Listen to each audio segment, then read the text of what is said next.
Welcome everyone.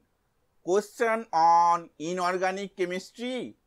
What happens when the excess sulfur powder is heated with caustic soda? Sulfur, caustic soda, heat, products. Choices are A. Na2SO4 plus SO2, B. Na2SO3 plus SO3, C. Na2H2O3 plus Na2S, D. Na2H2O8 plus NaSH. Answer is C. Na2H2O3 sodium thiosulfate plus Na2S sodium sulfite.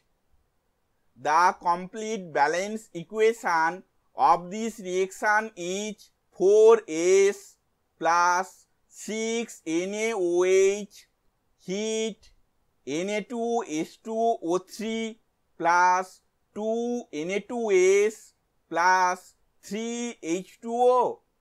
Thank you for watching this video.